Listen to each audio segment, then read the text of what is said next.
Hello, and welcome. Welcome once again to the Secrets of the High Demand Coach podcast. And I'm here with yet another high demand coach, and that is Mo Russakoff. Mo is passionate about developing leadership and communication skills. She's authored a unique 3-step system called AMT for expanding our stress responses beyond the normal fight or flight that we all wrestle with.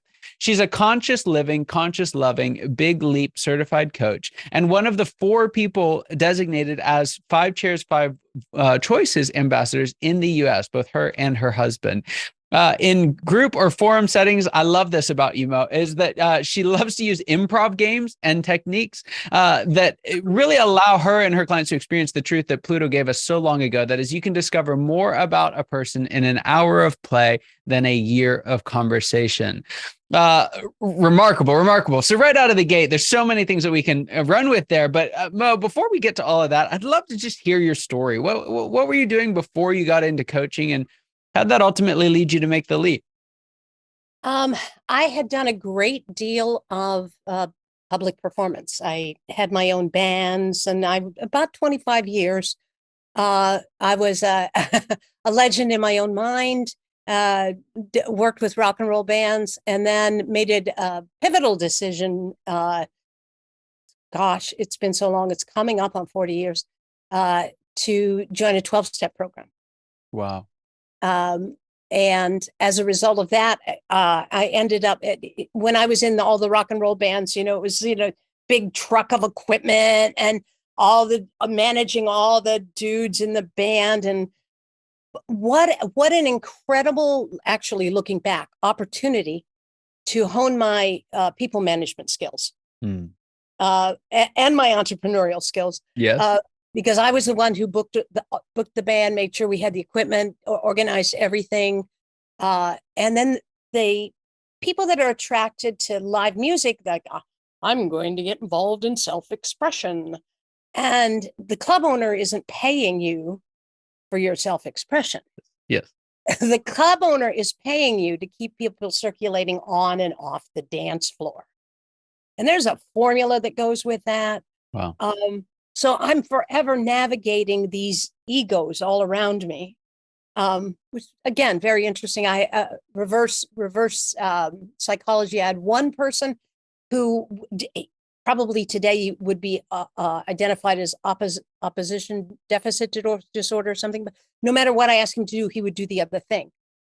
And there were certain songs in the repertoire that I considered dance floor nerve gas. It's like people would hear 1 or 2 notes or beats, and they'd be, "Ooh, I can dance to that," and they'd go out and dance. And it's interesting. The more people were singing along with the words on the dance floor, generally speaking, the more popular and beloved the song was. So if I knew one needed to really trigger people to rush the dance floor, I would ask. I knew the song "My Girl" was very, very. Yeah. And our bass player played a beautiful rendition of that. And I knew if I wanted him to play it, I'd say, "Hey, Theo, it's your choice. Play anything but My Girl." Dun, dun, dun, dun, dun, dun, dun. And everybody'd be out on the dance floor. I'd get what I wanted. He got what he wanted. That's amazing. Yeah. In nonviolent communication, they say meaning resides with the listener. So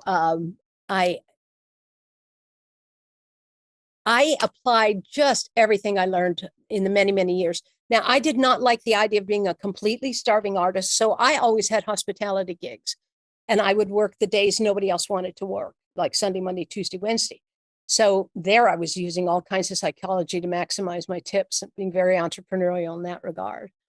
And then eventually, when I got sober, I didn't want to carry all the boys around on my back all the time. And I just had a nightclub act in Chicago where I had one piano player. And we got the job done in that regard.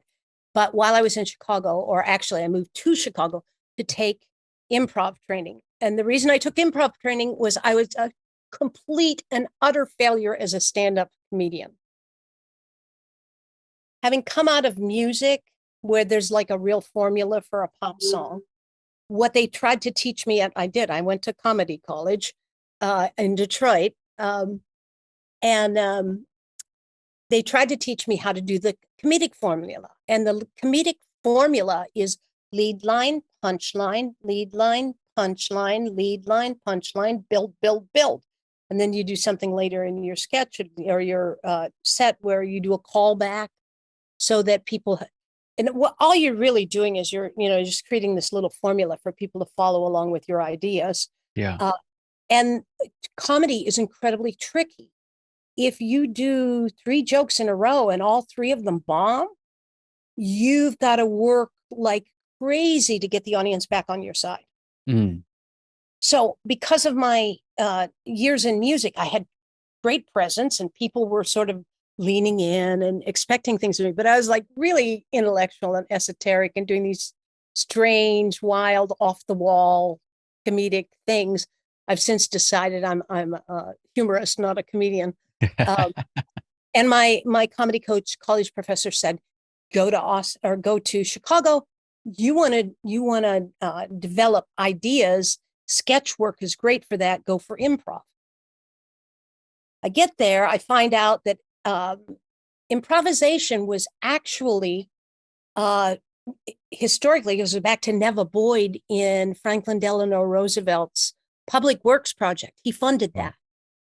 And he funded this so she could use these theater games to teach immigrants how to integrate better into the community. Mm. One of her students was Viola Spolin. She wrote a book called the Theater Improv Games for Children. And they were teaching the survivors of Auschwitz, children who had survived Auschwitz, how to act out their trauma. Wow. Yeah, really, really powerful stuff. And the students that were working at the University of Chicago at the time were a young group of people who became the Compass players, and they were the original iteration. I had the pleasure of working with David Shepard years and years later, and he was kind of the godfather of improv in the United States because he bankrolled the Compass. Mm. Compass rolled over into Second City. I trained at Second City, and it probably would surprise people to know I took 18 months of training to learn how to look as if everything that's happening is spontaneous. Wow.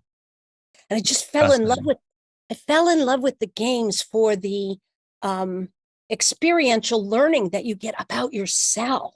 Mm-hmm. Because you walk away from an improv, and if you're really in the improv, you literally have a hard time remembering what happened. Yeah. But then it kind of hits you with another wave, and it's like, because when you're doing your original improvs, you're drawing on your own experience in those initial games, and then eventually I joined a group called Applied Improvisation. And there's applied improvisation is premised on the idea that there's a therapeutic benefit from improv. That you can lie on the couch for 10 years. 18 months of improv, I learned more about myself. Wow. And it was in a way, there's a book called The Body Keeps Score. Mm-hmm. The Bessel van der Kolk. Yes, yeah. Yes. And here's a perfect example of like how deeply this stuff goes. It's in our bones. When I was 5 years old, I was chased by a dog from behind, ran around, bit me in the face. And I'm 20, I want to go running. I hate dogs. And somebody says, well, this is what you're doing. This is what you're doing. This is when you be commanding, you look at them, be the alpha, blah. And I tried it and it worked and it was fabulous. But if a dog chased me from behind and barked at me, I would throw my hands over my head and crouch into the fetal position. Wow. Even though intellectually I knew I had, quote unquote, conquered it. Mm-hmm. So this is another point of improv training and why I like to do some continuity work with that. Yeah. You can have all the tools in the world. You can understand it. You can have an intellectual understanding of it. And you will always, always revert to those earlier traumas and those earlier triggers. Wow. So we do something called persona play. Persona play in improv. We do this in the workplace and in forum gatherings. And forum gatherings, people know each other really well, but invariably they learn even more about each other. Sure. And then Fascinating. Rich and I met on Match.com. And I should have paid attention that he and I had equal inability to focus on details. We rely on our administrative assistant in phenomenal ways. She's delightful. She always That's has awesome. a smile on her face. Anyhow, he thought I was in Austin, Texas, and I was actually in northwestern Pennsylvania. My mother had been diagnosed with end-stage renal failure, and I was a dark horse candidate to be her caregiver. Wow. And the doctor said she had 6 weeks to live. And I said, oh, okay. And I kind of took my life and went, threw it out the window. Wow. I'm going to take care of mom. But little turd lasted 18 months. Feisty Irish lady. Yeah. And it was the most difficult and most richly rewarding experience I've ever had in my life. Wow. She knew exactly what she wanted from death, and the kind of death that she wanted, and the kind of treatment she was entitled to. I grew up in a litter. When the oldest was 12, the youngest was born, and there were 8 of us. Oh my goodness. Yeah. Yes. So plenty of opportunity to develop sub-personalities in a situation like that. And the Hendricks work really talks about, there's a specific interview that you use when a person has an issue, they're triggered, you go through the persona interview, you name your personas, you identify them, and you befriend them. So I've never met my paternal great-grandmother. Her name was Tilly. She died years before I was born, but she was so legendary that I heard about her when I was a child. And I have an internal Tilly. And Tilly says, and a lot of women have a Tilly, I'm the only one who always does the everything, because I'm the only one who always does the everything just right.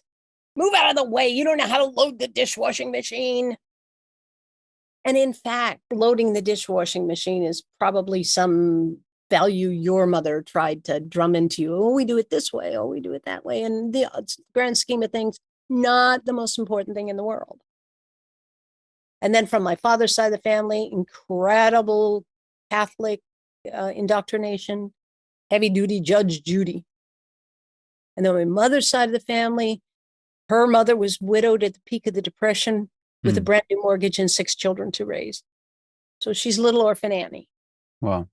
And I have to turn around to Rich some days and say, can't have a conversation right now. The triplets are on me. Like all 3 of them are working on me all together, all at the same time. And that'll happen in high stress. It's so fascinating and there's just so many different pieces here. I think what's interesting to me is you now use all of this in a work setting.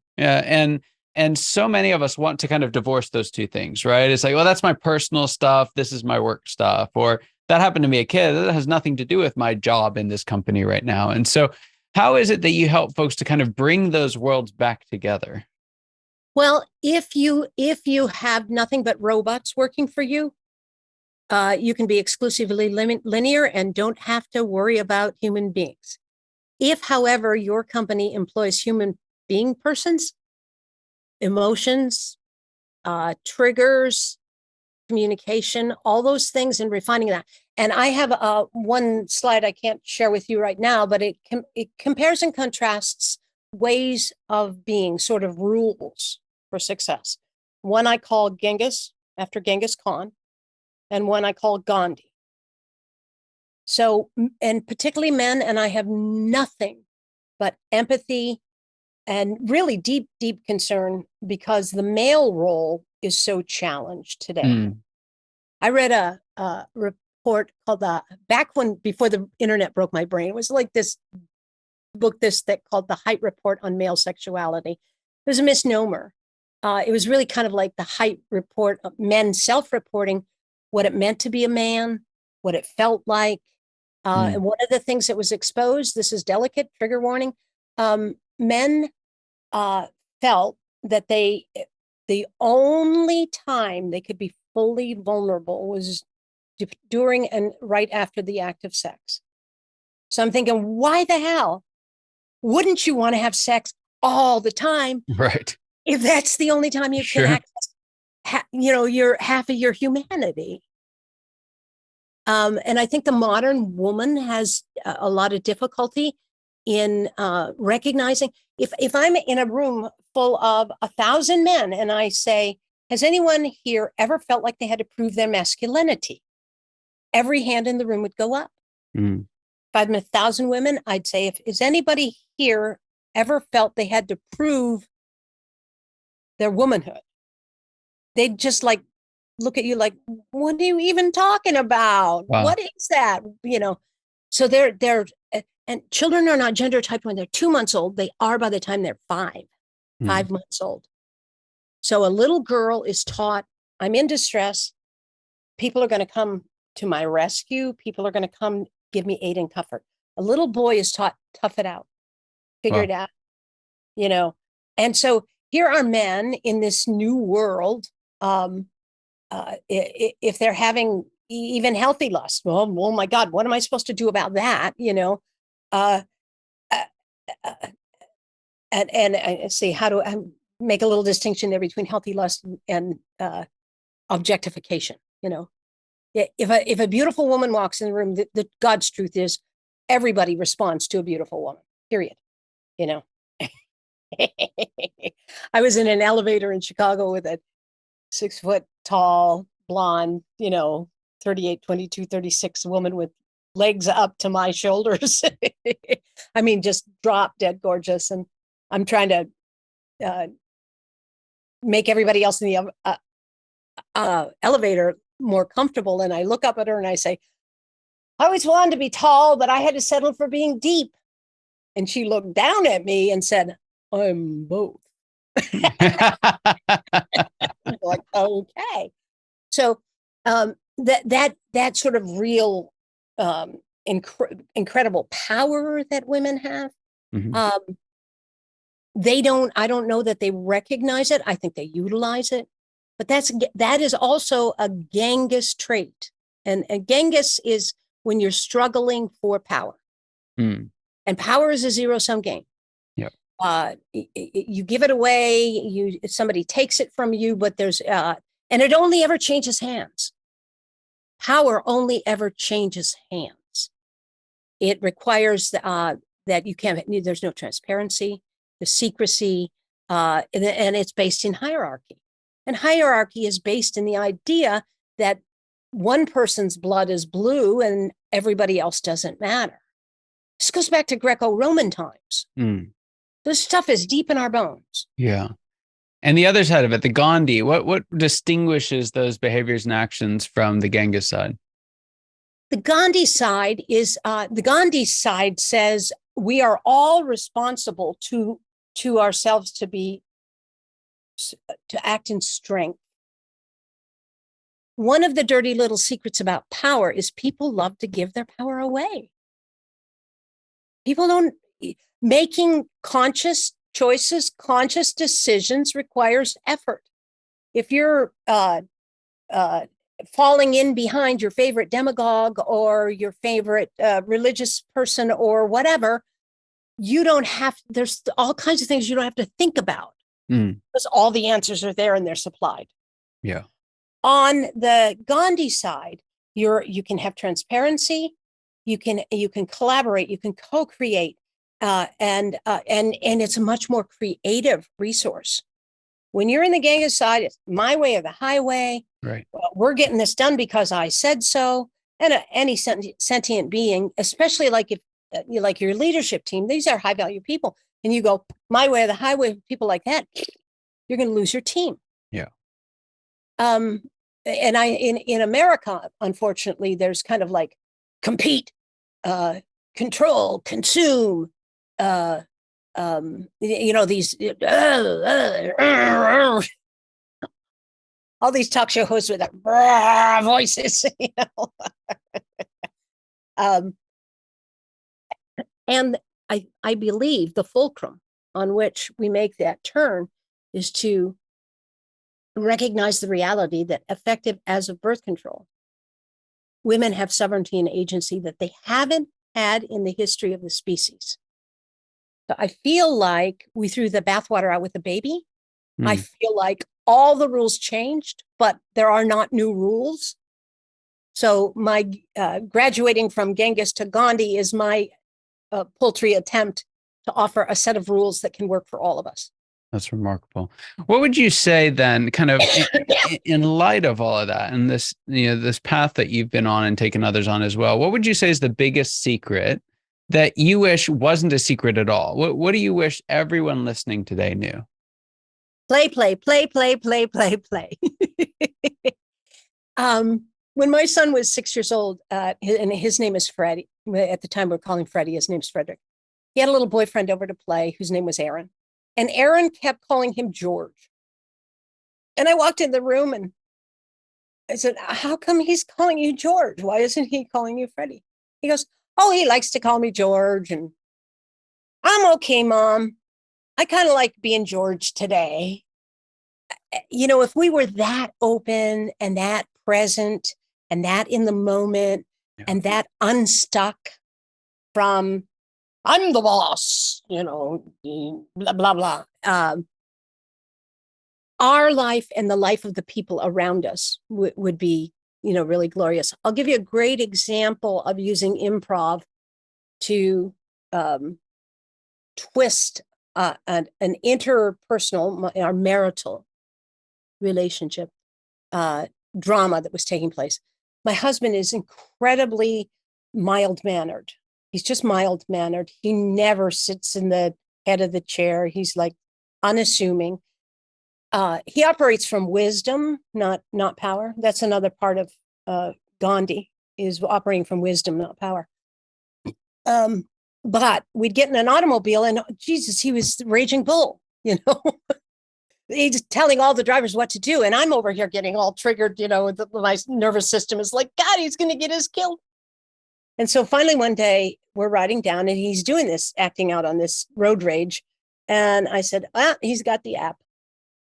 And he said, what app? I said, when you took your car in last time, I had him put in a GPS geolocator, a little device underneath your front tire. And there's a game and people get points. And the game is called PRO, piss rich off.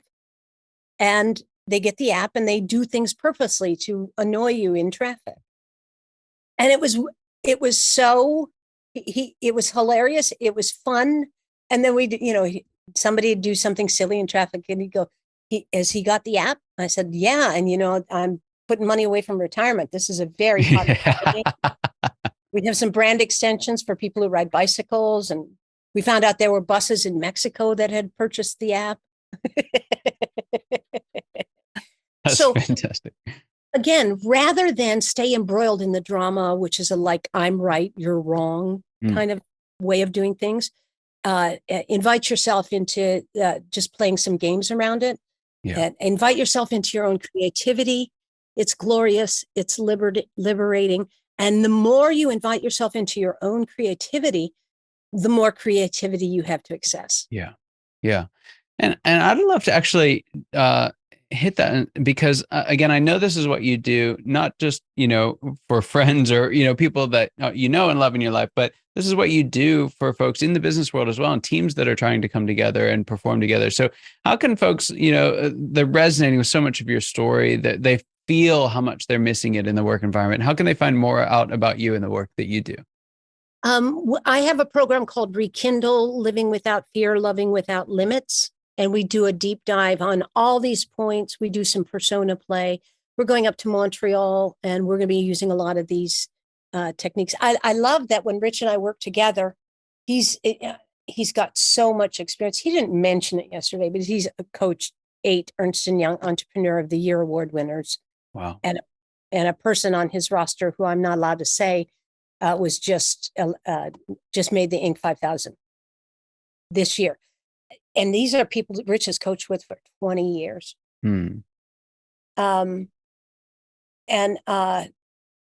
So we go in, we do these things, and he's got this really solid, incredible business wisdom.